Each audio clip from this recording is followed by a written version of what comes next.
Hola.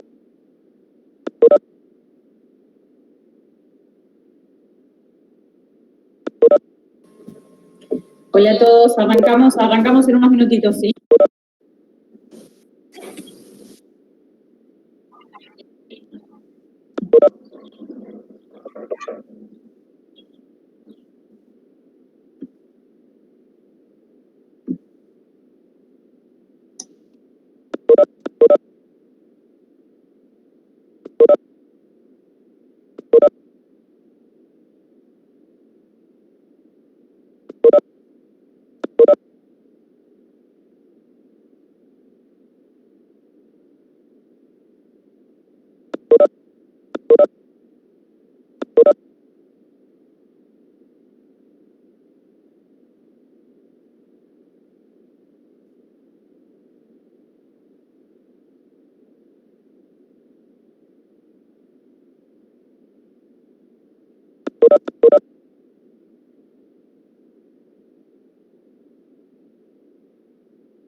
Buenas.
Bueno, ahora sí, ya arrancamos, ¿eh? Un segundito más.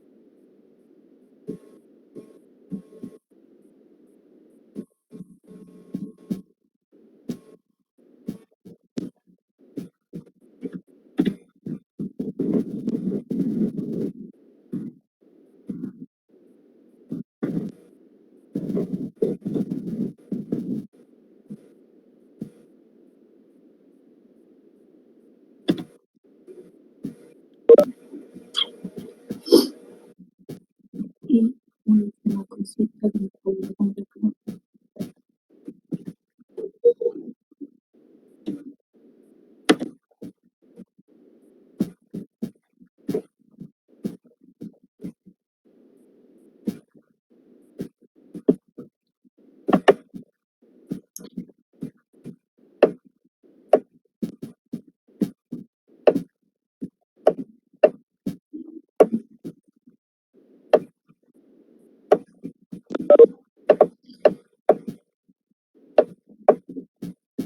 Ahora sí, listo. Tengo que guardar unos cambios que hice recién y ya puedo arrancar por cualquier cosa que quiero.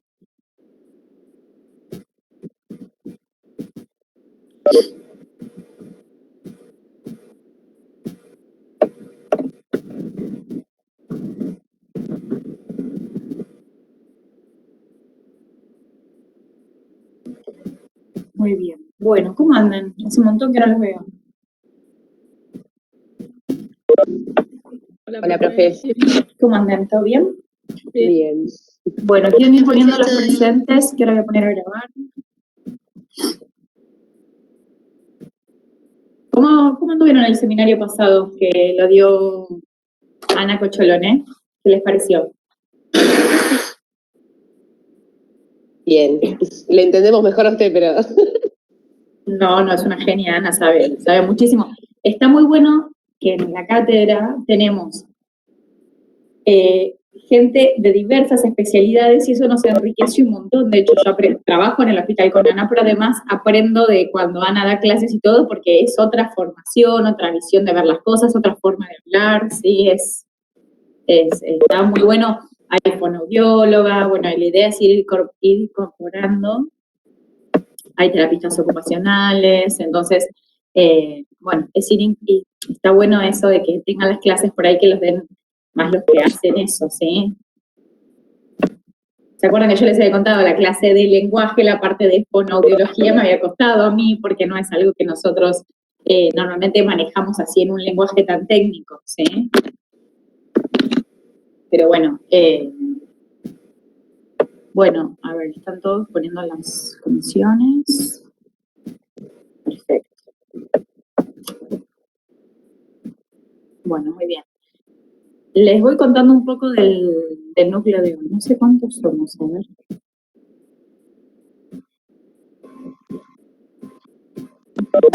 Un poquito más.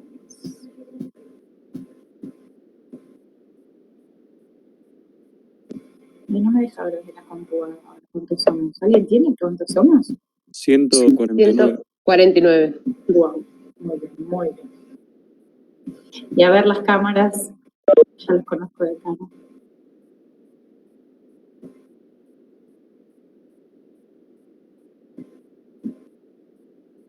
No sé por qué están puestos más en grande, ¿no? Esto es más chiquitito la pantalla. A ver ahí. Ahí está. Bueno.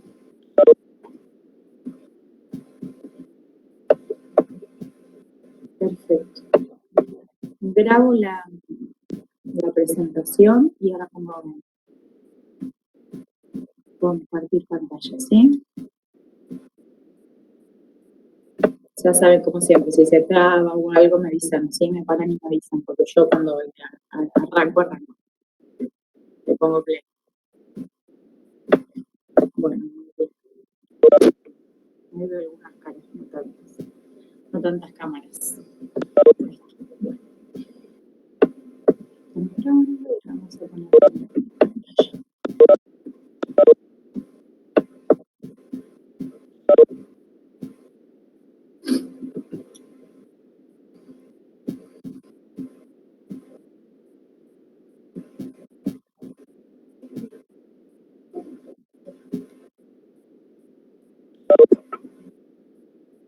Bueno. Ahí se ve la pantalla. Sí, ahí se está viendo. Sí, profe. Sí, profe. Perfecto.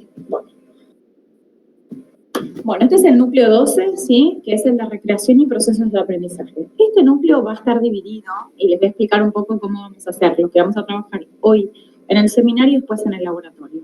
¿Sí? Hoy vamos a ver un poco los procesos de aprendizaje, con algunas definiciones que son más teóricas. En la segunda parte vamos a ver el juego del seminario, las definiciones de juego, cuáles son los beneficios, las características, y después en el laboratorio van a trabajar lo que es, más específicamente, el juego por edades, ¿sí? Que lo van a hacer a través de un juego, dicho sea de paso, ¿sí?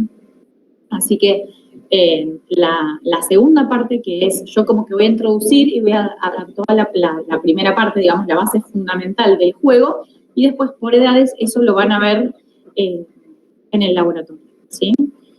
Así que bueno, arrancamos. Bueno, como les dije, la primera parte tiene un poco de teoría, ¿sí? Y entonces acá vamos a hablar de la teoría del desarrollo cognitivo, que su autor fue Jean Piaget, ¿sí? Piaget es un biólogo y epistemiólogo suizo. ¿Alguien sabe qué es epistemiólogo o a qué se dedica la epistemología? Estudio del conocimiento. Exacto, es la rama de la filosofía que se encarga del conocimiento, exacto. Bueno, este señor, ¿sí? Explica que cómo el resultado de las experiencias del niño y el adolescente tiene que ver con el ambiente, sumado a su diferenciación del sistema nervioso, ¿sí?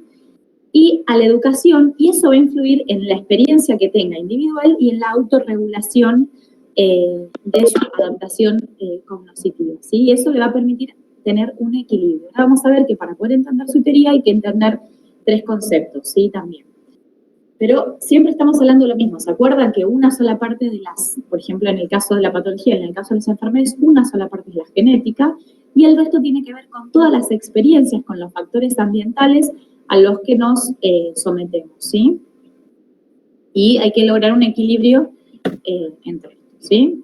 Entonces, este conocimiento, la que estamos hablando justamente de que este señor era epistemiólogo, el conocimiento va a progresar hacia niveles que son cada vez más complejos, son niveles superiores, ¿sí? Y tiene 2/3 conceptos fundamentales, ¿sí? Los dos primeros llevan al tercero.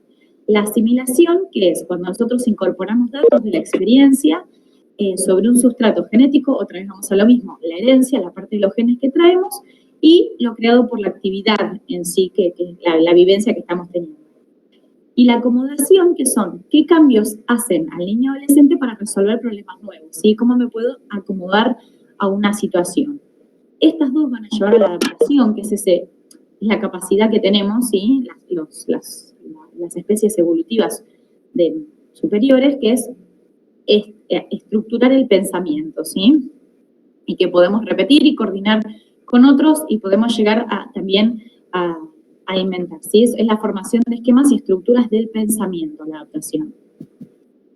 Bueno, y acá vamos viendo un poco de las diferentes etapas que ya fuimos transitando en lo que va del año en NCD, ¿sí? Este cuadrito lo tienen en el libro Niño Sano, ¿sí? Que de ahí saca gran parte de la bibliografía de juego, que es el capítulo 34, y también hay la primera parte del seminario está sacada del núcleo de inteligencia también, ¿sí? Que se los recomendamos leer porque está muy relacionado con esto, ¿sí?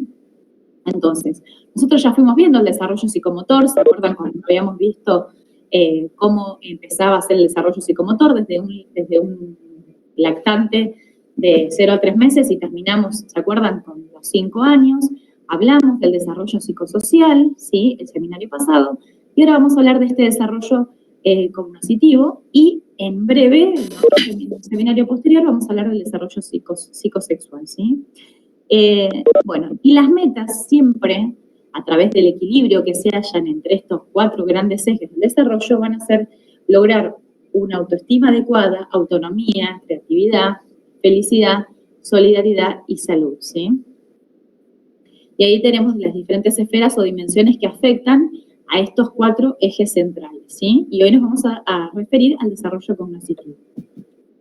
Entonces, ¿qué es la cognición? La cognición es el conjunto de procesos mentales que tiene lugar entre la recepción de estímulos y la respuesta a estos, ¿sí? Nosotros tenemos todo nuestro aparato sensorial para poder recibir estímulos y cómo nosotros después vamos a responder a ellos, ¿sí? Es la idea también, es captar o tener la idea de una cosa y llegar a saber su naturaleza, sus cualidades, sus relaciones mediante las facultades mentales. Dentro de estos procesos cognitivos tenemos procesos cognitivos básicos que nos van a llevar a conformar después los procesos cognitivos superiores, ¿sí? Que son los característicos únicos de la especie humana, que es el pensamiento, el lenguaje y la inteligencia, ¿sí? Entonces, de los procesos cognitivos básicos tenemos como número 1 la sensación, porque dijimos que justamente es el conjunto de procesos mentales, la cognición, que tiene lugar entre la recepción de estímulos y cómo respondo a esto. Entonces, primero lo que tengo que tener es poder recibir esos estímulos, ¿sí? Entonces, ¿a través de qué? A través de nuestros órganos sensoriales, ¿sí? La sensorialidad, la recepción de los estímulos, que está constituida por todos nuestros procesos fisiológicos, ¿sí? Después es cómo lo percibo, no es lo mismo cómo yo senso algo que cómo lo percibo, ¿sí? Después tenemos la atención y la concentración, que la atención es la capacidad de seleccionar qué información sensorial y dirigirlo eso a un proceso mental, ¿sí? Por ejemplo, los niños que tienen trastornos del déficit de atención, justamente es lo que no pueden es seleccionar, no tienen esta capacidad de seleccionar qué información va a ser importante y a dónde puedo dirigir ese proceso mental, ¿sí? Todos los estímulos me parecen importantes, entonces voy pasando de un foco a otro sin poder concentrarme, ¿sí? Y por último, dentro de los procesos cognitivos básicos, tenemos la memoria, que es la facultad de permitir poder almacenar y traer del pasado al presente, dándole significado y posibilitando la trascendencia de la experiencia actual, ¿sí? Y también se puede proyectar a expectativas para el futuro. Tenemos memoria a largo plazo, a corto plazo, no me voy a meter en eso, pero bueno, para que se entiendan cuáles son los 4 procesos cognitivos básicos que nos van a llevar a los 3 superiores, como dijimos, que es el pensamiento, ¿sí? El lenguaje y la inteligencia. Hoy nos vamos a abocar más en la primera parte del seminario a la inteligencia. Y el lenguaje es lo que ya vimos el seminario anterior, ¿sí? Entonces, el pensamiento, ¿qué es? Es la capacidad de analizar lo que nos rodea y de reflexionar sobre ello, ¿sí? Esto solo lo tenemos los seres humanos. Es procesar información a través de todos los estímulos sensoriales que tenemos, que pueden ser imágenes, sonidos, símbolos, ideas, emociones, y establecer relaciones entre toda esa información que se recaba, ¿sí? Entre esos datos. El lenguaje no me voy a detener porque ya tuvimos un seminario exclusivo de esto, ¿sí? Y por último, de estos 3 procesos cognitivos superiores, tenemos la inteligencia, ¿sí?, de una persona, que está formado por un conjunto de variables como la atención, la capacidad de observación, la memoria, el aprendizaje y las habilidades sociales. Bueno, entonces, se dice ¿no?, que ser creativo no es quedarse en una situación determinada, sino buscar la forma de salir adelante y de adaptarse. Es la capacidad, ¿no?, de poder adaptarse. Ahora, yo les pregunto, cuando hablamos de inteligencia, ¿qué es lo que se les viene a la mente? La capacidad de resolver problemas. Bien. Alguien dice la capacidad de resolver problemas. Muy bien. ¿Qué más? Está perfecta esa definición. La capacidad de adaptarse al medio donde uno vive. Bien, perfecto. La facilidad ¿Qué? de adquirir conocimiento. Bien. ¿Y ustedes qué buscan, por ejemplo? ¿Qué les parece? ¿Qué cualidad tiene que tener una persona para que digan esta persona es re inteligente?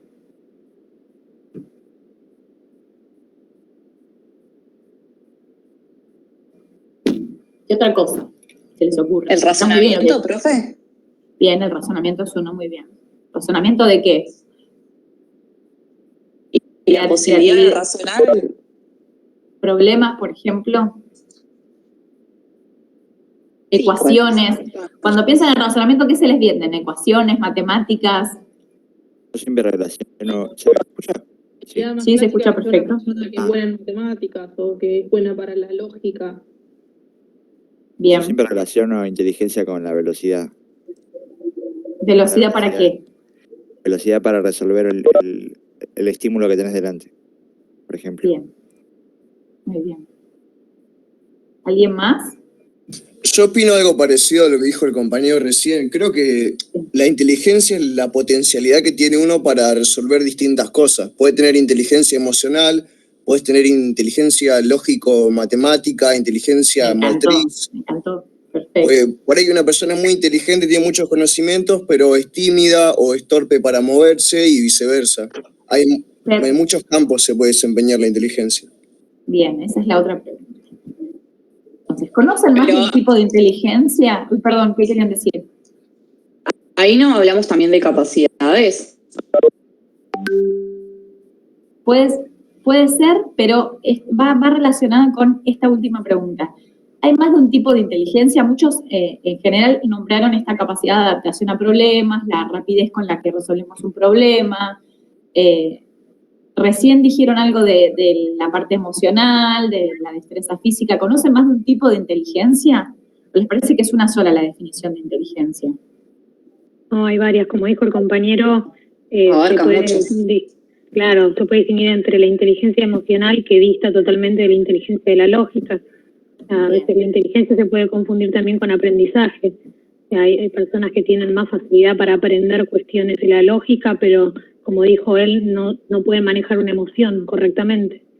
Eso va más que nada con la crianza, con la educación. Hay varias áreas cerebrales que están destinadas a distintas áreas, bueno, justamente, y la inteligencia sería justamente la integración de todas ellas, o de la mayoría, que te permiten resolver un problema de la mejor manera.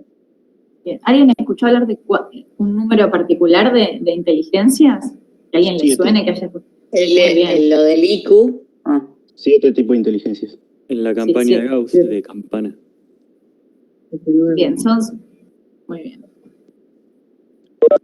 No, porque lo que pasa cuando uno habla de inteligencia es un poco lo que estuvimos hablando al principio, que estamos tan interesados en medir la inteligencia a través de test de inteligencia, y uno por ahí busca en internet test de inteligencia, que es resolver problemas técnicos, que nos olvidamos de otras habilidades que tiene el ser humano, como dijeron muy bien, como es la comunicación afectiva o la inteligencia emocional, ¿sí? La inteligencia de una persona es un conjunto, como bien dijeron, de variables que tiene que ver con la atención, la capacidad de observación, la memoria, el aprendizaje, habilidades sociales, y esto le va a permitir enfrentarse al mundo, ¿sí?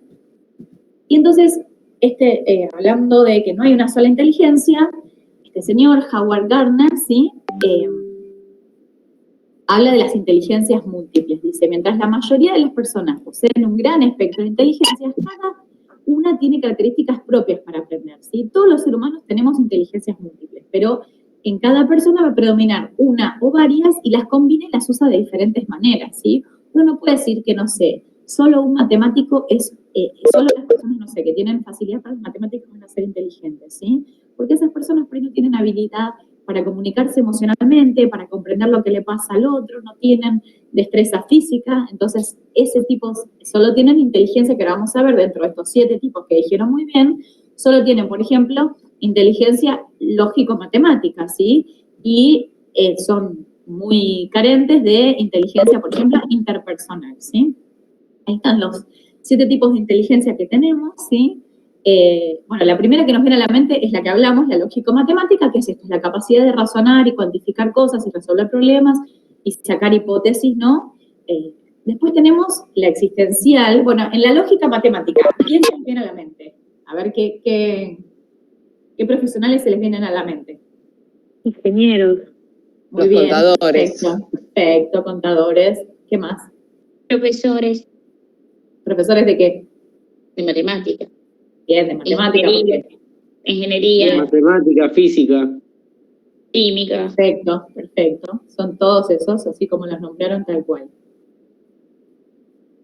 Después tenemos, ¿sí? Bueno, biología va a estar relacionado con otro, ahora lo vamos a ver. Pero también puede ser, ¿no? La intrapersonal, que es la capacidad de comprender emociones y sentimientos y pensamientos propios, ¿sí? O sea, autoconocerse. Y eso nos va a dar una ventaja muy grande, porque uno se puede saber a lo que se puede enfrentar, ¿sí? Puede manejar mucho mejor las emociones. Después la naturista, que es aquellos que entienden la naturaleza, que detectan clasificar especies, ¿sí? Detectar estas distinciones en la naturaleza. ¿Y quién se les ocurre ahí? Biólogo. Muy bien, perfecto. Biólogo, ¿qué más? Los que hacen la ecología. Ecólogos. Muy bien, biólogos. También, por ejemplo, los paleontólogos, ¿sí? Geólogos también me venía a la mente. Perfecto, los geólogos, exacto, los que hacen ingeniería ambiental, todos ellos. Veterinarios. Perfecto, veterinarios, perfecto. ¿Sí? ¿El médico no entraría también en esa clasificación, más o menos? El médico entra un poco dentro de todo. Justo para eso, como los ejemplos no... Un taxónomo. No están, ¿sí? ¿Cómo? Taxónomo, quizás. Perfecto, zoólogos también, meteorólogos, ¿sí? Bueno. Después tenemos la visual espacial, que es la capacidad de visualizar, recrear y manipular espacios visualmente. ¿Quién se les ocurre en esta capacidad? Perfecto, un arquitecto, exacto. ¿Sí? ¿Quién más? Diseñadores. Perfecto, ¿sí? Todos los que están relacionados con las artes visuales, exacto. Con el uso de mapas, ¿sí? Perfecto. Yo para que puedan ir pensando un ejemplo de cada un profesional de cada una para tenerlo más en la cabeza, porque si uno dice, no sé, inteligencia naturista, no sé, parece más cháchara que otra cosa, entonces me gusta que lo entiendan así con una profesión. ¿Cómo? Una persona que trabaja en un vivero, por ejemplo, sin necesitar tener un título universitario, tiene mucha inteligencia naturista. Exacto, sí, y también visual espacial, porque a veces son los que organizan paisajismo, no me sé la palabra. Paisajistas. Los decoradores interiores, sí, también. Exacto, exacto. Después la parte, la musical, ¿no? Que sería la capacidad para percibir, distinguir, transformar y expresar sonidos y formas musicales, porque ahí dice nada más, ¿no? La de discernir entre sonido y su tono, timbre, pero también crean música, ¿sí? Entonces, ¿quién se les ocurre ahí? Cualquier tipo de músico, artista que toque algún instrumento. Perfecto. Que pueda combinar sonidos. Exacto, perfecto. La lingüístico verbal, esa es fácil. Y ahí puede ser periodismo, todo lo que sea letra. Exacto, porque es la capacidad para usar el lenguaje de forma correcta, ¿sí? Y para expresar lo que se encuentra, ¿no? No sé, en la mente o en la realidad y entender también poder expresar lo que quieren decir otras personas, ¿sí? Entonces ahí tenemos, pero ¿y qué otro más se les ocurre, además de lo que no sería, no sé, un profesor de literatura o un escritor? Un político no tendría que tener desarrollada esa inteligencia. Perfecto, muy bien, a eso iba. Un político, exacto, perfecto. O un orador, ¿sí? Los que practican oratoria, claro. Exacto, un locutor, también puede ser, un periodista, perfecto, exacto, muy bien, ¿sí? Después tenemos la corporal, o que dice acá sinestésica, o inteligencia física sinestésica, ¿sí? Que son las que utilizan el cuerpo para poder expresar emociones, para realizar juegos o para dar ideas a nuevos inventos. ¿Y ahí quién se les ocurre? Bailarines. Muy bien. Perfecto. Deportistas en general. Perfecto, deportistas. Entonces tienen que tener mucha coordinación motora, mucho equilibrio, mucha destreza para usar el cuerpo, ¿sí? Flexibilidad, velocidad. Bailarines. Todo eso, porque ahí dices... Profe. Bien, sí. ¿No es muy específico incorporar sí o sí profesiones en cada uno? O sea, si está dividido así los tipos de inteligencia, en realidad todos incorporamos esa capacidad. Claro, pero como dice una persona... Sí, pero como dice los tipos de inteligencia de una persona predomina más una que otra. Entonces estamos buscando, para que tengan más ejemplos, no hace falta que sepan los ejemplos de cada una, ¿eh? Pero es como para tener en la cabeza quién desarrolla más una que otra, porque sí o sí, algunas predominan más que otras, ¿sí? A mí me van chicos, yo en música soy un desastre, o sea, no sé distinguir dos notas musicales, no entiendo cómo sale música de un CD, de un cassette, de nada, entonces uno tiene que darse cuenta que va a predominar un tipo de inteligencia. Lo que primero tiene que saber es que no existe un solo tipo de inteligencia, sino que existen varias con cualquiera de todas las definiciones que estuvimos viendo. Y que va a predominar una por encima de otras o varias por encima de otras y otras van a ser carentes, ¿sí? Cada uno pues piensa en cuál es carente o en cuál es muy bueno, pero lo que los quiero sacar más allá de desestructurarlos de esto de solo pensar que la inteligencia es la capacidad de resolver cosas o adaptarse a un problema o resolver un problema y de forma rápida, sino que tiene que ver con un montón de habilidades, ¿sí? Que son las que dicen acá, ¿sí? Esta teoría de los 7 tipos de inteligencia es muy buena. Después tenemos la interpersonal social, ¿sí? Que es la capacidad de interactuar armónicamente con las personas y mantener y consolidar diferentes tipos de amistades o en el plano profesional, pero es esta capacidad de poder interactuar bien con las otras personas, ¿sí? ¿Y quién se les ocurre acá? Relaciones públicas. Perfecto. Perfecto. Recursos humanos. Bien, perfecto. Recursos humanos, exacto. Licenciados sociales, por ejemplo, exacto. Sí, los trabajadores sociales, ¿sí? Y después la existencial, que sería la parte de dar respuesta a las preguntas más filosóficas, digo, ahí ya una de las profesiones, pero es esto de los que se preguntan, ¿no? Que se dedican a esto de quién soy, para qué estoy aquí, por qué morimos. O sea, si a mí me preguntan, la realidad es que, por ejemplo, no sé, inteligencia existencial, tengo muy poca, chicos, se me ponen a hacer filosofía, no duro ni 10 minutos escribiendo una oración sobre eso, ¿sí? Y entonces cada uno tenemos fortalezas en algunas y debilidades en otras, ¿sí? Y es lo normal. Bueno, ¿hasta acá se entendió la primera parte? Sí, perfecto. ¿Sí? Entonces. Una vez, profe, escuché el caso de una persona que se llama que tiene oído absoluto, o sea, que distingue, le tocas la nota de un piano y sabe decir tal cual es, pero tenía que saludar a otra persona y decirle, hola, ¿qué tal, cómo te va? Y darle la mano, y no podía, por ejemplo. O sea, ¿cómo?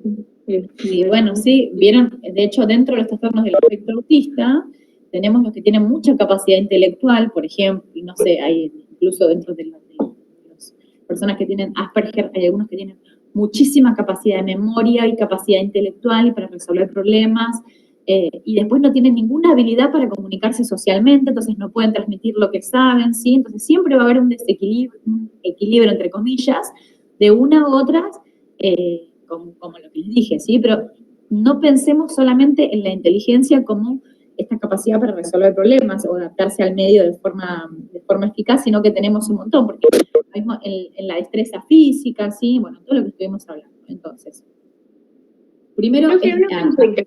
Sí. Para que me quede bastante claro. ¿Sería humanamente imposible que alguien tenga todas estas habilidades? No, pero no es humanamente imposible, no. Seguramente haya personas que tengan predominio de varias, ¿sí? Pero que se destaquen plenamente en todas por ahí al 100%, yo no sé, lo dudo muchísimo. O sea, la idea es esto, es que todos tenemos inteligencias múltiples y van predominando, ¿sí? Las vamos combinando y las vamos usando de diferentes maneras. Y también depende del momento en el que esté esa persona. Porque por ahí, no sé, la inteligencia sinestésica o la estimulábamos muchísimo más. ¿A ustedes no les pasa que dicen, hay cosas que yo podía físicamente, ¿no? Que podía hacer cuando, no sé, estaba en la secundaria, en la escuela, hacía de todo, tenía una destreza, ahora no tengo más esa destreza. Hay habilidad. Bueno, entonces hay. Bueno, claro, con la pandemia. O hay cosas, por ejemplo, no sé, chicos, en cómo la capacidad de resolver cosas, por ejemplo, en la pandemia, antes que eran todo presencial y después tuvimos que adaptarnos a la parte presencial, a la parte virtual. Bueno, hay cosas que nadie hubiese imaginado que una consulta con un médico podía ser virtual. Y sin embargo, se fueron adaptando, ¿sí? Entonces va predominando una sobre otra, ¿sí? Pero bueno, que esto es, no olvidarse nada más de no pensar solamente en esta capacidad de resolver solo problemas técnicos, ¿sí? O en los test que hacen de inteligencia en Internet, que son solo para esto, ¿sí? No hablan nunca de la inteligencia emocional o afectiva, de la intrapersonal, ¿sí? Bueno, y que requieren este conjunto de variables, es todo, ¿sí? No sé qué tal será. No hablo. Digo un poco por mí lo que pienso, ¿no? Es que cuando, no sé si por el tema de la facu también, pero cuando me ven la palabra inteligente, pronto ya relaciona a una persona que tiene mucha facilidad o que tiene buenas notas, ¿viste? Entonces que está siempre relacionado a esto y sabemos que no es bien así. Por ahí tenés otras habilidades y todo, pero nada, es como que se genera una competencia, qué sé yo, y uno siempre va a estar como que teniendo la inteligencia como un patrón. Exacto, no siempre está ligado, no sé, a que tengas buenas notas, a que seas muy inteligente. Quizá tenés muy buena capacidad para comunicarte con el otro, entonces cuando rendís un oral lo rendís de mejor forma que alguien. A mí no me cabe duda que cuando tomo orales hay gente que estudió pero que no lo puede transmitir bien, ¿sí? Entonces ahí hay una deficiencia en esta inteligencia que hay para transmitir el conocimiento, ¿sí? Por eso les digo, todo este conjunto. No es el que se saca buenas notas nada más el que es inteligente, ¿sí? Bueno, entonces, y la primera parte hablamos de lo que era la cognición, ¿sí? Que la cognición surge de esta teoría de Jean Piaget del desarrollo cognitivo, que era este equilibrio que había entre la experiencia del niño y el resultado entre la interacción con el ambiente, la diferenciación del sistema nervioso de la maduración y, bueno, y la autorregulación, ¿sí? Después teníamos los conceptos de asimilación, de acomodación y adaptación para poder entender esta teoría. Después hablamos de los 4 ejes con las metas, ¿sí? Del individuo. Y después de los procesos cognitivos, que son estos procesos que dijimos que los que teníamos, los cognitivos básicos, que son 4, sensación, percepción, memoria, atención y concentración. Y después que estos 4 nos van a llevar a los procesos cognitivos superiores, que son el pensamiento, el lenguaje y la inteligencia. Esto nos distingue claramente de las especies, a la especie humana de las otras especies, ¿sí? Bueno, esto ya lo hablamos, y lo mismo que hablamos de la inteligencia, ¿sí? Acá dice, por ejemplo, que es ser creativo, eso es ser inteligente. Igual hay muchas definiciones, no es que una está bien y la otra está mal, ¿sí? Pero no hay que quedarse con solamente esto de resolver problemas, o que solo los matemáticos, o los físicos, o los ingenieros van a ser inteligentes y el resto no, ¿sí? De hecho, no conocen un montón de ingenieros que tienen dificultades, o matemáticos o físicos que tienen dificultades para expresarse. Eso es porque tienen muy desarrollado un tipo de inteligencia y no la otra. Bueno, y ahora vamos a la segunda parte del seminario, ¿sí? Juego. Esta parte me gusta más. ¿Estamos hasta acá? Sí, profe. Sí. Así como les pregunté con inteligencia, les voy a preguntar con juego. ¿Qué palabras se les viene a la mente? Aprendizaje, diversión. Muy bien, aprendizaje y diversión. ¿Qué más? Imaginación. Imitación.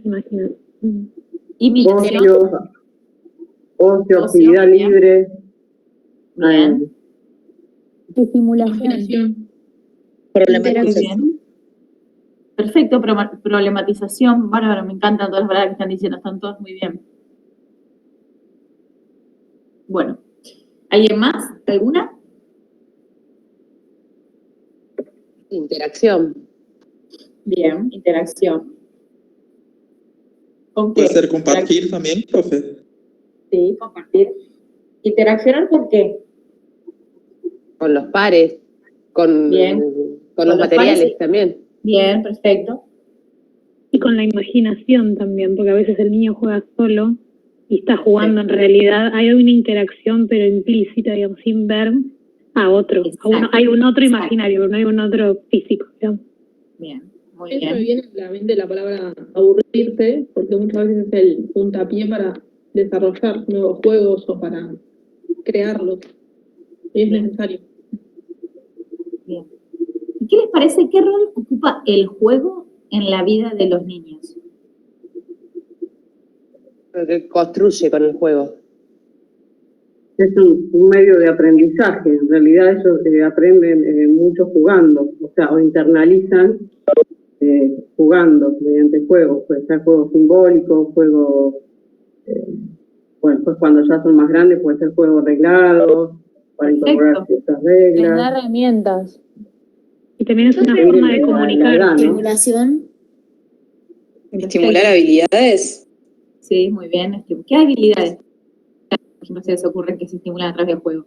De comunicación. La comunicación, de lógica.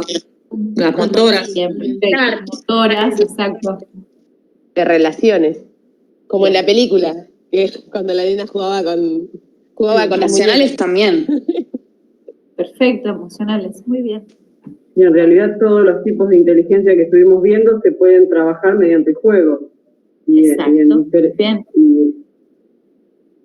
Sí.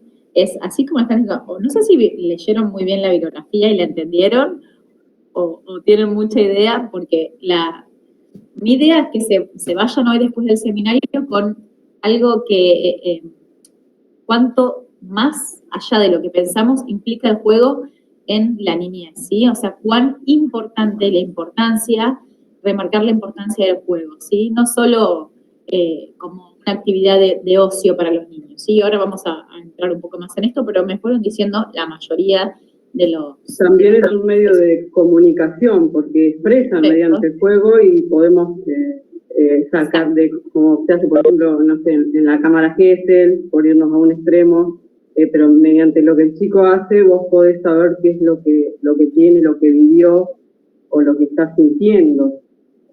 Perfecto. Eso ahora vamos a ver en cuanto a los objetivos que por ahí tenga el juego o las funciones. ¿Alguien quería hablar? No, dije de experimentación también. ¿Cómo?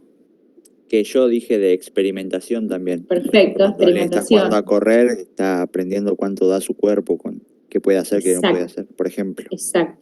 Muy bien. ¿Y qué más? Profe, y también a respetar pautas, ¿no? Exacto. Muy, muy bien, muy bien.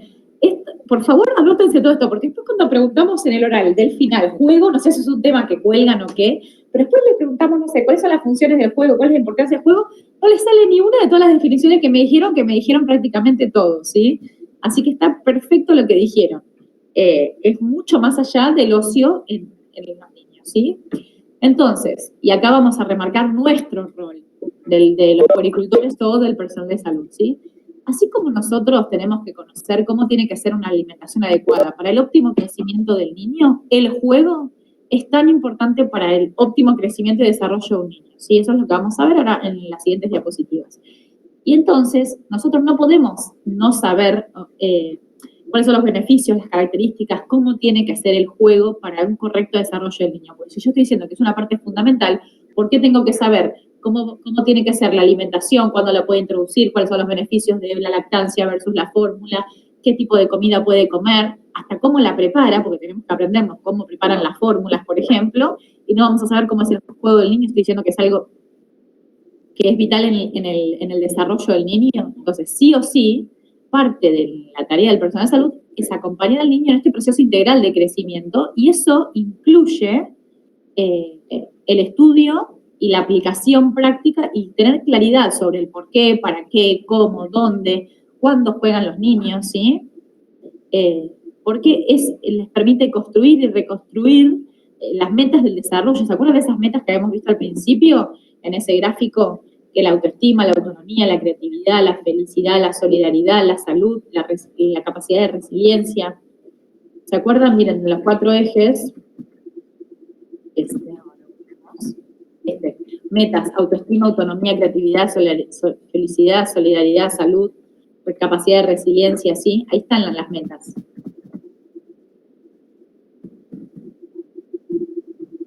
Entonces, sí o sí necesitamos nosotros conocer, o sea, no basta con decir, el juego es importante o es parte del ocio, ¿sí? De los chicos, porque como puericultores o como personal de salud necesitamos conocer justamente cuáles son los beneficios, estudiarlos, ¿sí? Básicamente.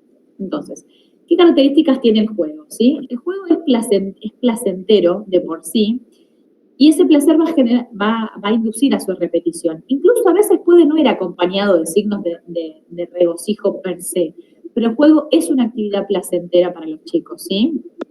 De hecho, cuando hablamos de placer, ahí viene vamos a seguir viendo después, que hay diferentes analistas, psicoanalistas o pediatras, depende cada uno, que van a hablar de las características del juego según la importancia que tiene para cada uno, y por ejemplo, en el caso de ser una actividad placentera, el primero que se tiene que venir a la cabeza es Freud, ¿sí? Que siempre dice que es lo que les da a los niños como la pulsión de vida, ¿sí? Porque les va a generar placer. El juego en sí no tiene un fin determinado, distinto que sea el disfrute mismo de las acciones. No interesa el resultado, interesan los medios. A diferencia de lo que nos pasa a los adultos, para el niño no tiene que tener un fin determinado. No es, voy a jugar con bloques para construir un castillo, lo construí y se terminó. Voy a jugar con bloques y voy a hacer lo que me sea creativo en ese momento. Y no es el fin, el medio, ¿sí? Sino que es lo que sucede, ¿sí? No tiene esa acción determinada. Tiene que ser libre y espontáneo, ¿sí? Porque es elegido voluntariamente por quienes lo practican.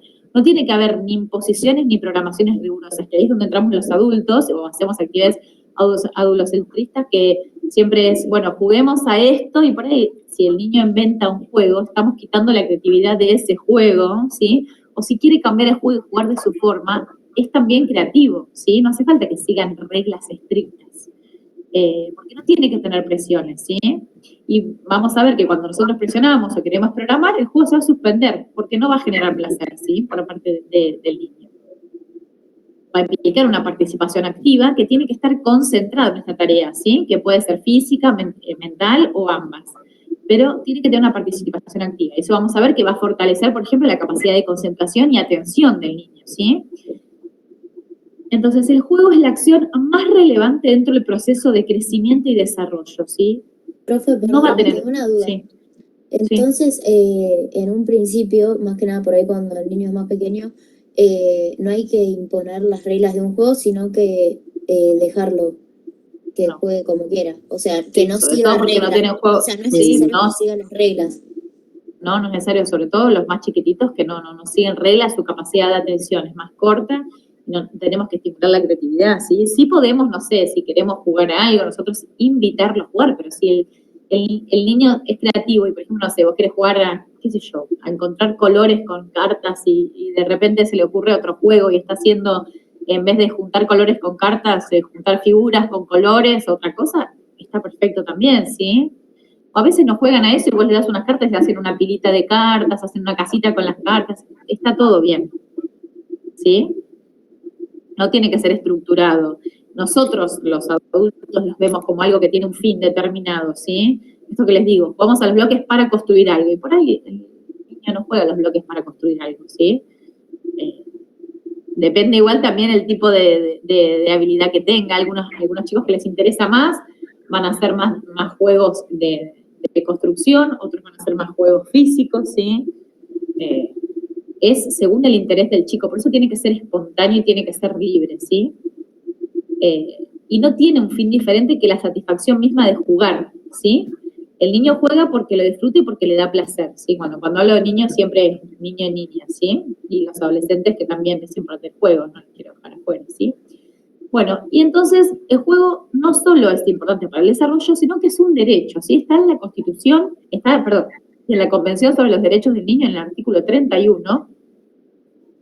Entonces dice que hay que reconocer al niño como protagonista de su propia vida, sujeto activo de su proceso de crecimiento y desarrollo, y que el adulto tiene que ser un facilitador y acompañante respetuoso, ¿sí? Y no solo el que le permite jugar, ¿sí? Entonces, ya lo dijimos, esto es una actividad básica, incluye, o sea, básica como la alimentación, el juego es básico.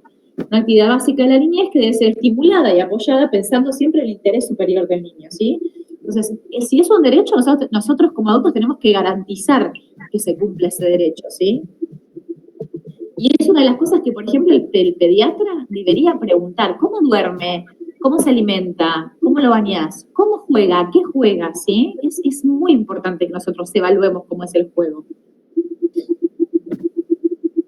Bueno, y como dijimos, es una parte primordial del desarrollo. Entonces, si nosotros pensamos en las otras especies animales, no todas juegan, ¿sí?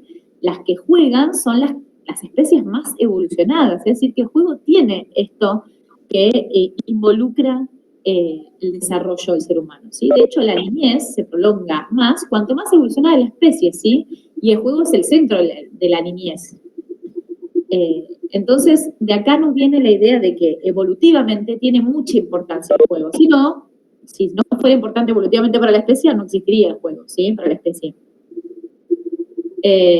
Entonces, es algo clave en el desarrollo del niño, ¿sí? Esto es lo que le decía, que por ejemplo, yo acá nombré 3, la bibliografía les nombra más. Piaget, que ya lo nombramos antes para hablar de inteligencia, en su teoría, ¿sí? Piaget dice que el juego aparece como un elemento que es esencial para la asimilación necesaria de las realidades intelectuales externas para que éstas se incorporen, ¿sí?, en su inteligencia. O sea, es necesario el juego como un elemento para poder asimilar la realidad, incorporarla para su inteligencia, ¿sí? Winnicott, que es un pediatra británico, también psicoanalista, dice que el juego es una experiencia creadora y es una forma básica de vida, ¿sí? Yo les dije, es algo básico en la niñez. Y Erikson, que también es un psicoanalista alemán, sí dice que el juego del niño expresa la habilidad del ser humano para poder asumir la experiencia, que le sirve para dominar lo real, porque puede recurrir a situaciones modelo a través del juego, a través del experimento y al planeamiento de situaciones, ¿sí? Miren qué importancia tiene el juego.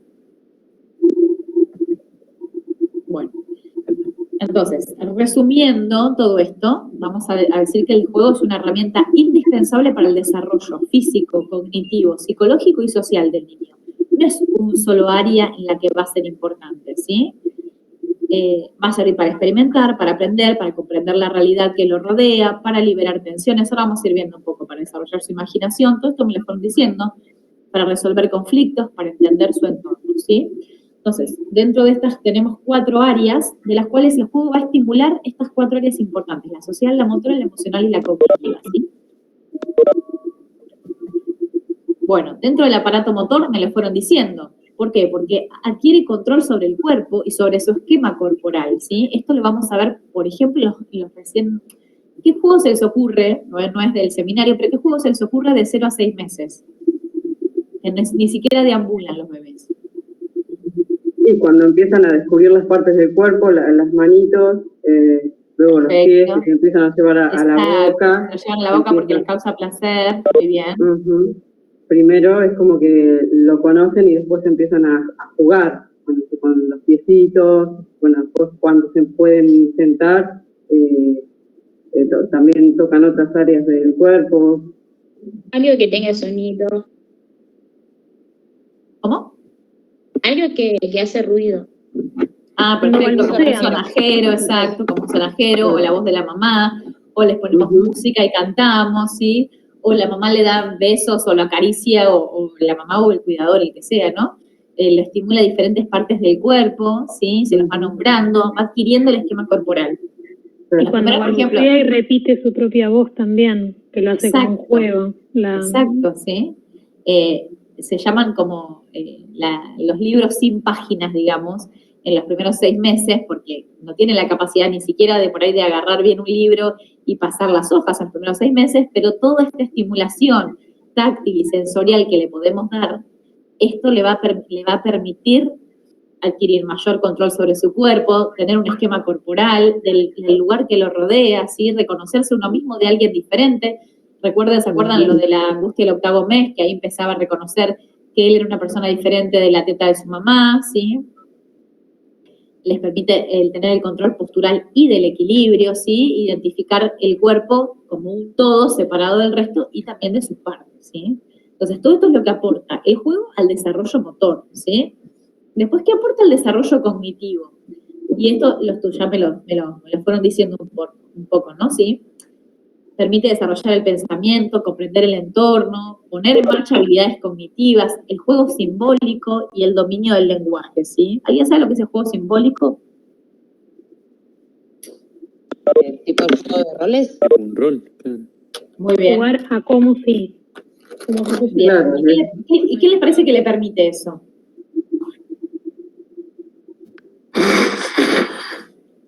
Cómo ellos interpretan no sé, por ejemplo, juegan a la mamá y al papá, cómo actúa una mamá o cómo actúa un papá. Perfecto, bien. Es expresar una representación mental de lo que incorporaron. Bien, representación. En general los juegos simbólicos a veces pueden ser de la vida, por ejemplo, de la vida diaria, no sé, por ejemplo, soy la mamá, soy el papá, soy el bebé, y entonces eso le permite la adaptación de sus roles, ¿sí? Qué rol tiene cada uno, y eso lo van incorporando, lo van internalizando. O también pueden ser cosas, no sé, por ejemplo, juegos simbólicos de superhéroes, ¿sí? Cómo les permite distinguir realidad versus imaginación. Bueno. Creo que ya lo habían un poco contado también en esta misma clase, que se me viene a la mente el ejemplo de la película que vimos para la clase pasada, donde en un momento Lita, que es una nena chiquita, que aparece en la película, juega como que está en un restaurante y le grita a la muñeca como si evidentemente en algún momento a ella también le gritaron. Entonces es como que, bueno, es lo que aprendió y en base a eso juega. Exacto, cómo la internaliza. Ir conociendo el mundo que la rodea a través del juego. Exacto, ¿sí? Y también es la internalización de vivencias. Pueden ser positivas o pueden ser negativas, no siempre son vivencias positivas las que aparecen en el juego, ¿sí? Entonces, dentro del desarrollo, dentro del tercer, digamos, esquema que aporta el desarrollo social, en el plano individual, conforma la personalidad, estructura el yo, ¿sí? ¿Por qué? Porque después vamos a ver que le da autoestima, confianza. Entonces, esto es muy, muy importante del juego. Y el concepto de sí mismo a través de su contacto con los demás. Y después el plano colectivo, por supuesto que si nosotros estamos jugando. Por ejemplo, ¿saben lo que es el juego en paralelo?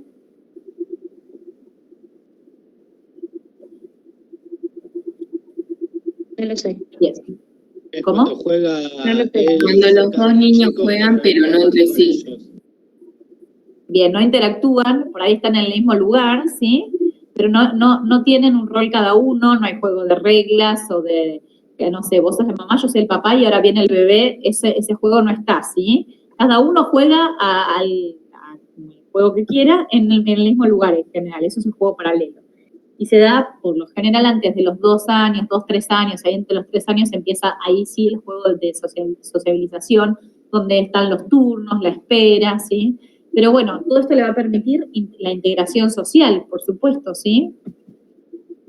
Yo siempre les doy los ejemplos de los más chiquititos, pero el juego permanece a lo largo de toda la vida y en el adolescente también, ¿sí? Entonces, los mismos ejemplos trasladados es lo mismo. Por ejemplo, en el plano colectivo, uno puede hacer un deporte individual o un deporte colectivo. En el deporte colectivo va a adquirir no solo destreza física, sino esto de poder relacionarse con el otro, de esperar turnos, hay veces que, no sé, para lograr un objetivo necesitas del trabajo en equipo, entonces siempre les va a dar este tipo de destrezas, ¿sí? Y de la parte emocional, que también estuvimos mucho hablando, dijimos que era una actividad placentera en sí, sin ningún medio específico, sin ningún fin específico, que permite exteriorizar las emociones, afecto, agresividad, vivencias positivas, vivencias negativas, ¿sí? Pero va a contribuir a desarrollar un equilibrio emocional y fomenta la autoestima y la autoconfianza. Por eso es muy importante preguntar cómo es el juego, ¿sí? Y además sirve para descargar tensiones, temores. Muchas veces los chicos lo hacen dentro de los juegos, incorporan un miedo de ellos y entonces lo pueden asimilar, ¿sí? Es muy, muy interesante ver juegos. Si tienen la oportunidad, vean cómo juegan los chicos a veces cuando juegan solos, sin que un adulto los vaya condicionando, y las ocurrencias que tienen son geniales.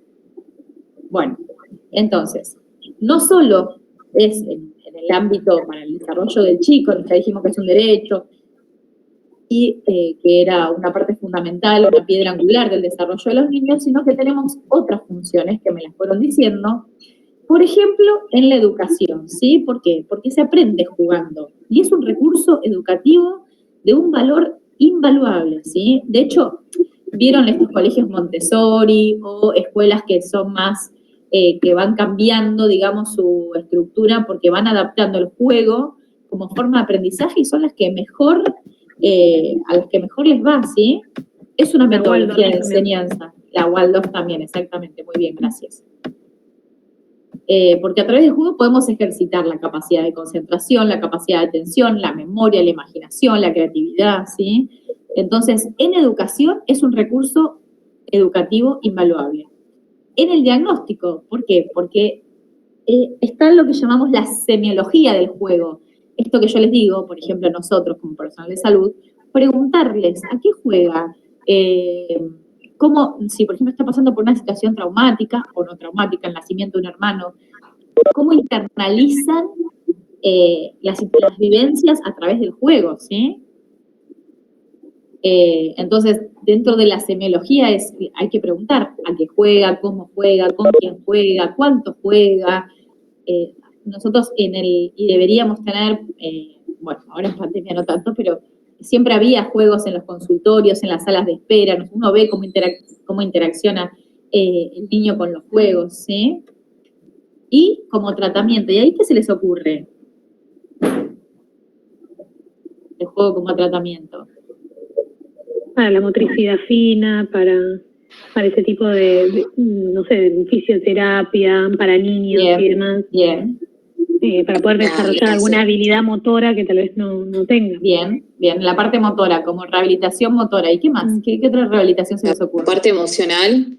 Bien. Se utiliza también muchos psicólogos y muchos psicopedagogos utilizan los juegos para ir desenvolviendo la forma de expresarse ante diferentes tipos de procesos o traumas que hayan vivido o lo que fuese. Bien. ¿Y qué más? La relacionado con política también. Exacto, muy bien. Las fonoaudiólogas trabajan con los niños jugando, ¿sí? Es a través del juego como incorporan las cosas, no hay otra forma. Para que entiendan esto de que se aprende jugando, no hay otra forma para los niños, ¿sí? Uno no puede sentar a un nene de 3 años a que repita, qué sé yo, fonemas, porque no lo va a hacer. Entonces le tiene que ir mostrando dibujos o jugando, nombrando las cosas. Esa es la forma en la que se puede aprender, ¿sí? Entonces no solo es la parte de ocio, sino que es un derecho, estimula el desarrollo de las 4 áreas como vimos, es importante porque es un recurso educativo. En el diagnóstico, porque por ejemplo, si, no sé, vivenció una situación muy fea, a veces hasta lo podemos preguntar como si jugando a eso, o nos podemos dar cuenta, muchos docentes, por ejemplo, han llegado al hospital porque los niños en la escuela o dibujan o cuentan alguna situación a través del juego de abuso o de maltrato y se denuncia a partir de... Imagínense lo importante que es como herramienta. Y como tratamiento, como acabamos de decir, en un montón de áreas, ¿sí? Física, del lenguaje, emocional, bueno, esto es un poco resumiendo lo que ya vimos todo esto, ¿sí? Recuerden que además de lo que dijimos era que estimula el autoestima, la autoconfianza, estimula el desarrollo del yo, la personalidad, mejora la atención, la concentración, la memoria, aumenta la motricidad, el desarrollo físico, ¿se acuerdan? Lo del equilibrio, e incrementa la creatividad, bueno, lo que estuvimos viendo, ¿sí? Las habilidades sociales para comunicarse en el plano colectivo. Profe, bueno, y clasificación lo dijiste, pero... Perdón, capaz que lo dijiste, pero... ¿se puede diagnosticar algún trastorno o algún síndrome o algo por medio de visualizar a un chico jugando? Sí, juegos con alguna función en particular. Por ejemplo, ¿se acuerdan de esa prueba del PRUNAPE para el desarrollo en las 4 áreas lenguaje? El PRUNAPE se hace con una cajita de juegos que uno va guiando con un objetivo específico, ¿no? Por ejemplo, para diagnosticar, a ver si puede sacar una bolita dentro del frasco, si puede, no sé, bueno, es toda una caja de juegos que viene armada y es a través del juego cómo se evalúa a los chicos. Claro que se puede evaluar, no sé, si uno tiene, por ejemplo, alguna sospecha de alguna incapacidad motora, la vamos a evaluar a través del juego, ¿sí? Porque no le puedo decir a un nene de dos años hace esto, porque seguramente no lo haga 1 año y medio. Entonces, a través de juegos, muchas veces los revisamos así, con un juguete y les vamos guiando el juguete para el lugar donde queremos que vayan, o los distraemos así, ¿sí? O vemos qué capacidad de atención o concentración tienen, ¿sí? Pero indudablemente sí, el juego es parte de la evaluación de los trastornos en los 4 ejes de los chicos, ¿sí? No individualicemos solo en que si lo veo jugando, no sé, a una cosa en particular, voy a pensar solo en esto, no. O sea, es una evaluación para hacer un diagnóstico siempre, y además que los diagnósticos en pediatría en general no son estáticos, son dinámicos, a medida que va creciendo se puede ir cambiando el diagnóstico, ¿sí? Pero el juego es una forma de evaluar en estas 4 áreas el desarrollo normal de los niños, sin duda. Perfecto. Y después, tipos de juegos, hay un montón de clasificaciones, hay un montón. El libro también les nombra un montón. O sea, acá tienen la clasificación que es, según las capacidades que desarrollan, ¿sí? Lo que va a predominar es motor, sensorial, cognitivo, afectivo, emocional, según el espacio, si es en el interior, en el exterior, bueno, en la playa, en la naturaleza, si es individual, si es en pareja, si es en grupo, si tiene que ver con que hay relaciones de cooperación o competición para establecer, si es con reglas o sin reglas, si es con materiales o sin materiales, y qué materiales, porque la bibliografía también les habla de materiales, por ejemplo, que son el juguete como nosotros lo conocemos así tal cual, que ya sí que viene predeterminado con el color, la forma y la función que queremos que le dé el niño a ese juguete, pero también tenemos los juguetes con materiales normales, por ejemplo, las tapitas de plástico, la plastilina, la arena, el agua, ¿sí? Que ese es un juego mucho más creativo, que obviamente no tiene la misma propaganda que los otros porque son mucho más económicos, pero no está la norma de cómo lo que tiene que construir el chico, ¿sí? Bueno, y según pueden ser funcionales, pueden ser simbólicos, de construcción, pueden ser reglados, ¿sí? Y según por ejemplo, el adulto, si es participante, si es presenciado, si el adulto lo va dirigiendo. Como les dije, o sea, clasificaciones hay un montón, con que nos nombren un par de clasificaciones está bien, ¿sí? Profe, le hago una consulta. Sí. Yo me acuerdo en los papeles de que te hacían llenar del jardín de mis hijos, siempre nos preguntaban cómo juega y si tiene capacidad de líder. Está muy bien. Era algo, siempre en todos los papelitos venía el tema de si era líder o no. Mirá, está muy bien preguntarlo también, porque tiene que ver con esto de cómo se relaciona y cómo es la integración de ese niño en el espacio donde esté. Pero yo no suelo preguntarlo, pero está muy bien. Bueno, y después tenemos según las diferentes etapas que tengamos, porque el juego va a ir cambiando, ¿sí? Si es lactante, si es preescolar, si es escolar, si es adolescente. Esta es la parte que van a ver en el laboratorio, que es muy importante que sepan. Hoy no la tocamos, pero sí es importante porque en en las preguntas siempre es, ¿qué juego sería adecuado para un lactante de 0 a 6 meses? ¿Qué juego es adecuado para alguien de 6 meses a 12 meses? ¿Qué juego es adecuado de 2 a 3 meses? Y ahí este núcleo está bueno que integren lo que hacen en su desarrollo con qué juegos son apropiados, ¿sí? Yo siempre les digo, primero estudien el desarrollo psicomotor y después van a juego. Y si saben más o menos qué puede hacer en ese momento, van a saber, por ejemplo, yo le voy a regalar un libro de cartón duro, pero no lo va a poder pasar las hojas hasta que tenga 8, 9, 10 meses, ¿sí? Incluso a veces más. No le puedo regalar un libro de hojas blandas a un bebito chiquitito porque las va a romper, ¿sí? Ese va a ser el juego del bebé. No va a hacerle ver las imágenes, ¿sí? Pero sí, por ejemplo, como les dice la bibliografía, esos libros mulliditos o de telas o los que se pueden mojar, que solo tienen imágenes grandes, con dibujos, con colores llamativos, con poco texto, cada uno de los juegos se va adaptando a las diferentes etapas de los chicos, ¿sí? Es lo que estamos hablando, el sonajero, los juegos musicales les llaman mucho la atención, cuando son en las etapas más iniciales. Después los juegos con los que estuvimos hablando, por ejemplo, si yo pienso, el control de esfínter es un juego que decimos mucho, que es, en general el control de esfínter es de los 2 a los 3 años, pero cuando empiezan a controlar esfínteres y a entender cuando se hacen pis y cuando se hacen caca, un juego que les sirve mucho, por ejemplo, es con la plastilina, con el agua para extravasar, porque eso les ayuda a contener, eso decimos que es más o menos alrededor de los 18 meses, 2 años, que ese juego de extravasar les sirve muy bien. Para adquirir, ¿se acuerdan que a los 12 meses tenía la pinza digital? Entonces, por ahí el juego de encastrar les encanta a esa edad porque les permite esto, mejorar su destreza motora fina para poder meter el objeto donde va, ¿sí? Entonces, de acuerdo a las diferentes hitos o habilidades que vaya adquiriendo, es el juego que va a jugar, ¿sí? Por eso yo siempre les digo, no digan que, no sé, un nene de 2 años le voy a leer un cuentito de tela de solo dibujo, porque a ese por ahí ya le podemos poner uno de tapa dura y con hojas más blandas, que tenga algo de figuras, que tenga simbolismo, que sea algo que hace en la rutina, ¿sí? Van variando a medida que el niño se va desarrollando y va adquiriendo diferentes destrezas. Y el juego es su mecanismo de aprendizaje, como dice, no sé, patear la pelota, o no sé, el triciclo, ¿se acuerdan? Yo siempre les digo, el triciclo 3 años. ¿Se acuerdan los cuadros que les había puesto la vez de desarrollo psicomotor? Ahí están un poco qué juegos serían los más adecuados. Vieron que se usan mucho para también los lactantes, esas tablas sensoriales que tienen varias cosas, por ejemplo, bajar y perillitas, meter cosas adentro, poner una llavecita. ¿Las vieron esas, los cubos sensoriales, tablas sensoriales?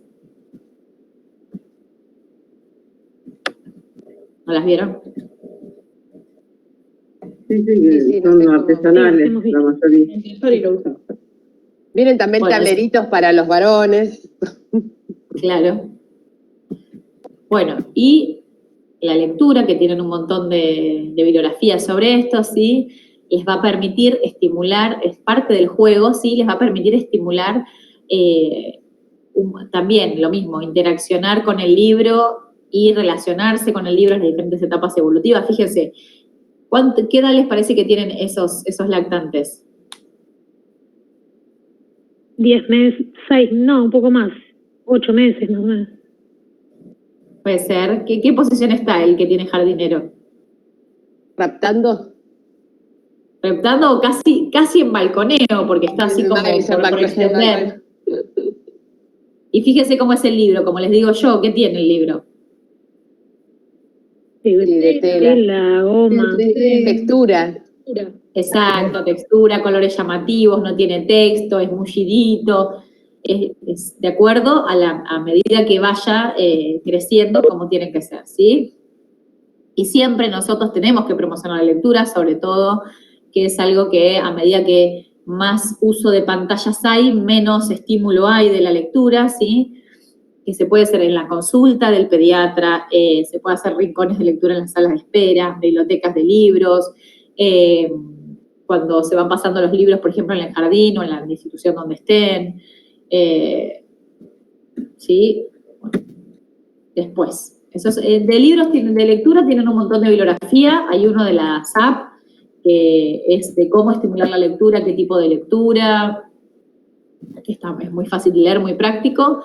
Después, con respecto a las pantallas, es algo indudable que vinieron para quedarse y que cada vez es más su uso, y no hay que demonizarlos porque generalmente el efecto es contraproducente, ¿sí? Logramos que se interesen más en eso o que pongan más atención en eso, ¿sí? Cuando hablamos de pantalla es cualquier medio de comunicación visual, ¿sí? Sea celular, tablet, dispositivo móvil, televisor, la Play, lo que sea, ¿sí? Y después vamos a ver que esto hay diferentes posturas, si están a favor o en contra, con qué beneficios y aporta y qué beneficios no aporta. Perdón. Uno de los grandes problemas es la cantidad de horas que pasan expuestos a pantallas. Otro es la soledad, que en general el niño cuando está, el niño, adolescente, niña, lo que sea, no está interactuando ni con el medio ni con pares cuando está enfrentado a la pantalla, ¿sí? Que, bueno, en el caso del televisor, en general el horario de protección no se cumple. Pero nuestro rol de adultos es la mediación, ¿sí? Para poder siempre tener una actitud crítica y activa con respecto a esto. No, como les decía, no demonizarlos. Ahí está la regla del 6, 9, 12. ¿Alguien la escuchó esa? 3, 6, 9, 12. No. Perdón, no pueden ver. Hay una regla mnemotécnica que es 3, 6, 9, 12, que es como las recomendaciones que hacemos con respecto al uso de pantallas. ¿Cuándo pueden empezar a usar pantallas? A partir de los 3 años, ¿no? Exacto, a partir de los 3 años. Bien. Bueno, esa dice, a partir de los 3 años, ¿sí? Se puede empezar a usar pantallas. Nunca, a partir de los 6 años videojuegos, a partir de los 9 años internet y no antes de los 12 redes sociales. Y esa es la regla que es como la recomendación. La realidad es que con la pandemia se complicó aún más cumplir estas reglas, pero bueno, son las recomendaciones que todavía rigen. ¿Has peleado una pregunta? Sí. No es mía, pero es una compañera que necesita hacer una consulta, y es si un niño de 10 años, o sea, si a los 10 años se considera que es adolescente, preadolescente, perdón. Sí, adolescente temprano, depende de dónde lo leas, sí. Ah, ok.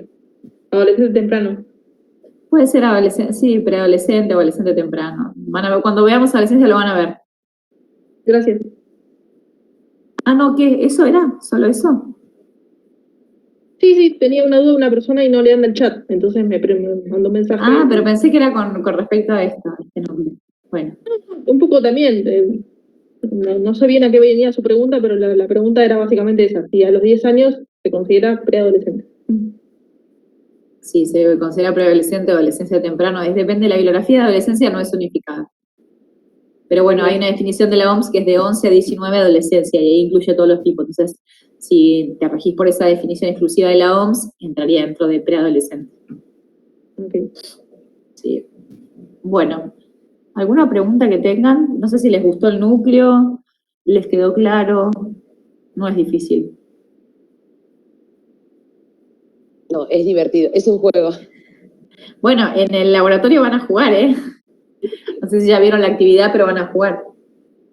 Sí, decía. Que tenemos que hacer una cosa que yo siempre les recomiendo, que es muy útil, así como les dije para el desarrollo psicomotor, vayan a una plaza o en el colectivo donde estén y vayan tratando de adivinar según qué cosas está haciendo el lactante o el niño que tengan enfrente, qué edad tiene. Esto, vayan a una juguetería y pregunten para determinadas edades qué juegos recomiendan. Ahora pueden mirar en las páginas de internet también, que aparecen de 0 a 3 años, de 3 a 6, de 9. Sirve mucho saber qué tipo de juegos, porque es una de las preguntas después, ¿no? ¿Qué tipo de juego recomienda para cada edad? Y uno sí, cuando están estudiando para el final se saltean el núcleo juego o después y no sé, es un núcleo que es importante, que resume un poco todo lo que vienen viendo hasta ahora y que Y que bueno, la idea es que entiendan que no es que nosotros vemos juego porque es, no sé, es algo que nos gusta, es porque es parte esencial y básica del desarrollo en la niñez, ¿sí? Es lo que estuvimos viendo, lo que hicimos hincapié en todo el seminario. Que se vayan con la idea de que es muy trascendente el juego en la niñez. Y quedarse con esto de que no es solo en el desarrollo, sino que es una herramienta educativa, es un derecho, como vimos que figuraba en la Convención de los Derechos, es una herramienta para diagnóstico y para tratamiento, ¿sí? Estructura la personalidad, autoestima, da confianza. Profe, ¿puede ser que algunas cosas del Power no estén en la Biblia? Sí, puede ser. Sí, porque yo para armar los Power busco de muchos lugares, sí. Puede ser, puede ser.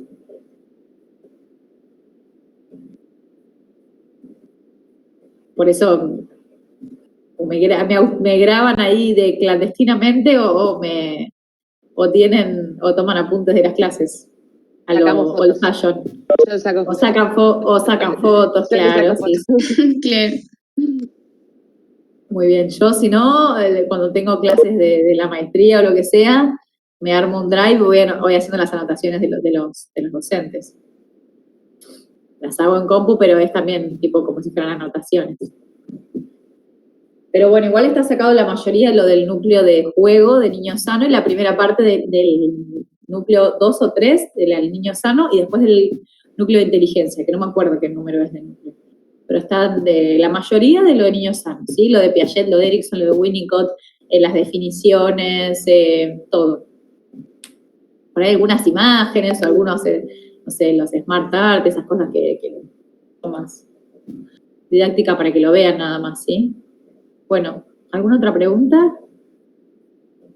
Profe, yo tengo una pregunta de acá. En la SAP dice que entre los 2 y 5 años el tiempo máximo aceptable es 1 hora diaria con las pantallas. ¿Sería entre Eso, los 2, sí. 2 o 3? Sería. No, eso depende de donde lo leas. Vos decís el uso de pantallas 2020 por pandemia. ¿Ese No, consenso decís? No, Sí, es de 2019. Pero es de pandemia. Sí. Porque el de pandemia dice de 2 años, pero nosotros vemos que es de 3 años, ¿sí? Nosotros lo vemos, figuran después en otras bibliografías, que es a partir de los 3 años. Y la regla que les digo, del 3, 6, 9 y 2 es a partir de los 3 años. Claro. Pero sí, algunas, es que eso también, como, no es arbitrario, ¿eh? Igual también esa bibliografía se contradice porque al mismo tiempo en otra parte del texto dice que... Pero después lo de 3 años. Habla de los 2 y 3 años, la exposición de las pantallas generan determinado... Y que no es aconsejable, sí. Claro, es como que se contradice en esa parte, ¿no? Sí, además que se contradice porque a partir de los 3 años decimos hasta 2 horas diarias de pantalla, no 1. Pero bueno, ahí es muy arbitrario. Siempre cuando den un oral o lo escriban, si ustedes ponen de dónde está la bibliografía, va a estar bien, ¿sí? Porque esto no es uniforme, que no sé, es lo que dice la SAP y nada más, ¿sí? Si ustedes ponen, no sé, el libro El niño sano, o según el autor que citen, es a partir de los 3 años. Está bien, ¿sí? Se va a considerar siempre como correcta. Eso les va a pasar después en la vida diaria de la medicina, que hay diferentes guías, o de donde sea, de donde lean, no va a ser todo así tajante. Y en general hablamos de las pantallas después de los 3 años. Y 2 horas, hasta 2 horas por día sería lo permitido. Gracias, profe. De nada. ¿Alguno más? Yo solamente quería acotar, estaba pensando, ¿no? Qué pena que en la educación hegemónica actual no se aplica tanto esto del juego y se normaliza tanto el sentar a los niños en un aula todos de determinada manera y dar consignas nomás de tarea. Sí, exacto, muy, muy bueno tu aporte. Por eso las escuelas que se destacan por ser distintas a veces tienen más éxito o mejores resultados en el aprendizaje de los niños, porque justamente usan el juego como herramienta educativa, ¿sí? Y también incorporando un poco lo que hablábamos en la primera parte de la clase, esto de entender a los niños o a cualquier etapa de la formación como que todos somos cajas vacías y llenan a todos con la misma información, y capaz que ella tiene más habilidades musicales y puede brillar en eso, y yo capaz para la música cero, pero me encanta bailar, o no sé, y él es bueno para matemáticas. Exacto. Y es bastante frustrante, creo que a todos un poco nos pasó en la escuela que nos enseñaban a todos exactamente lo mismo, y después hoy mirás para atrás y ¿qué te acordás de muchas cosas que te enseñaron? Nada.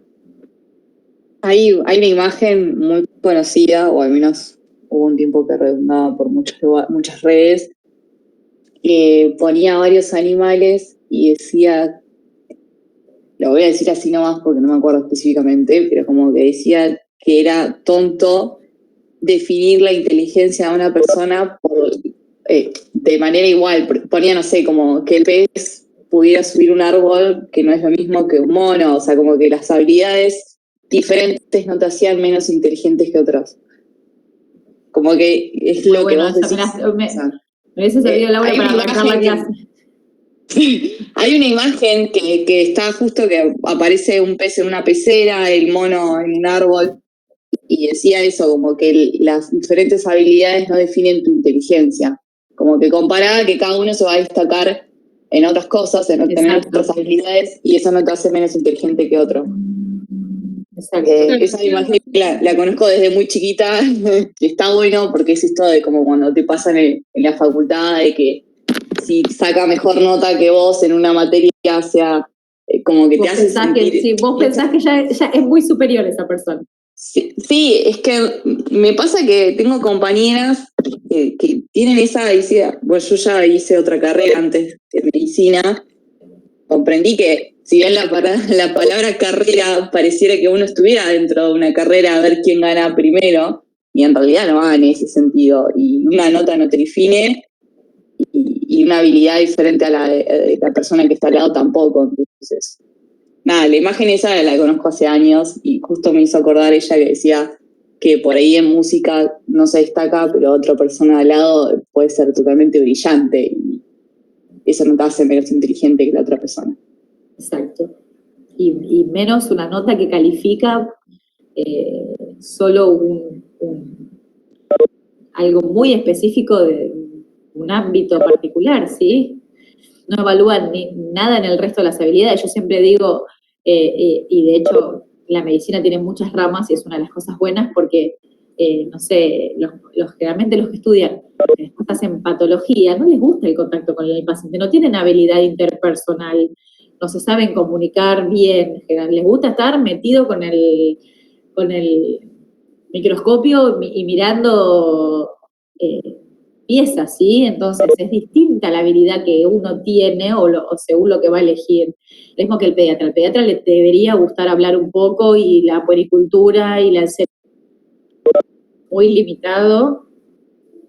Y sin embargo, como decís, el patólogo puede ser totalmente brillante en eso, y por ahí uno no tiene la habilidad de descubrirlo tan fácil como alguien así, y a él, por ejemplo, no le gusta comunicarse con otra persona. Exacto.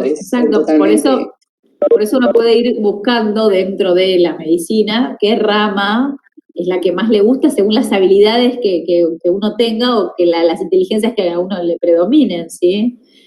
No sé, lo mismo que quién quiere ser después director de un hospital, que le guste lo que estuvimos hablando, las relaciones interpersonales, el poder comunicar, el poder dirigir, y así de 10.000 ejemplos, obvio. Según la inteligencia que tenga para cada una de las cosas.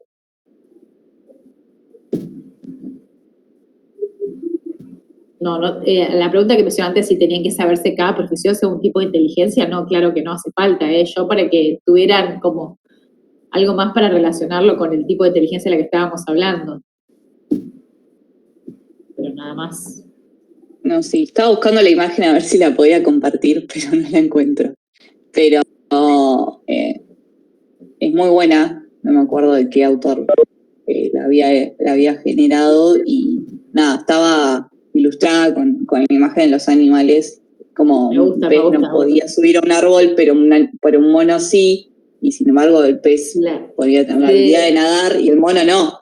Entonces, si la encontrás, Laura, mándamela. Hay un cuento infantil de Pablo Bernasconi que se llama Hipononada, que es del hipopótamo que no puede nadar, que no quiere nadar porque tiene miedo, y entonces va buscando todo el resto de los animales, y él no puede hacer nada que no sea nadar, porque no sé, subirse a un árbol como los monos no puede, ¿qué otro es? No sé, meterse adentro de un túnel donde hay comadrejas tampoco entra, y después cuando se mete al agua dice, soy tan hábil como los monos en el árbol, tengo tanto espacio como se sienten las comadrejas en su madriguera, bueno, y así va poniendo los ejemplos.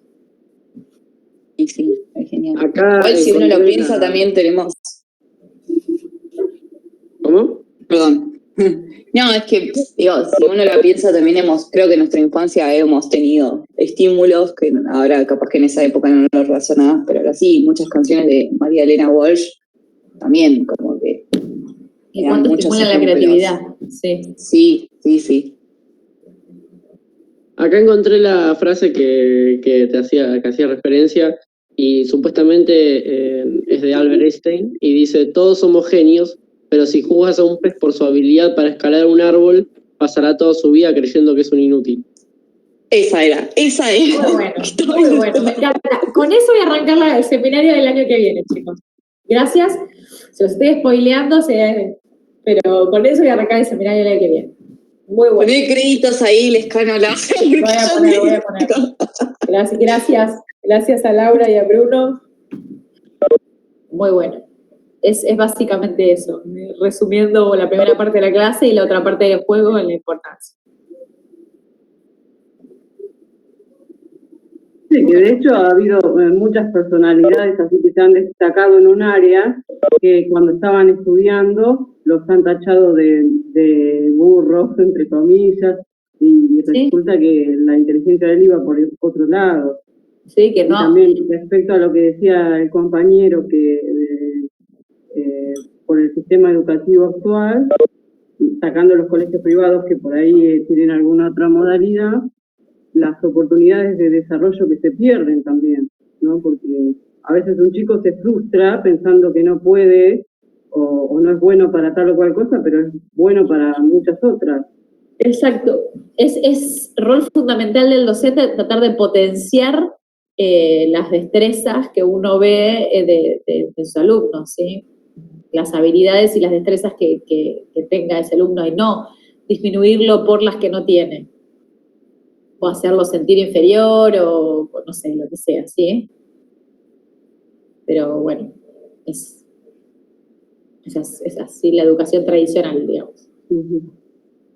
Profe, perdón, yo me retiro. Muchísimas gracias por todo. No, por favor. Chao, Mariana. Chau. Bueno, damos por terminada la clase, si quieren, pueden irse tranquilos. Cualquier Chao, duda, profe, muchas gracias. Gracias, profe. Muchas gracias. Hasta luego. Gracias, profe. Hasta luego. Hasta luego, gracias, profe. Chau, chicos.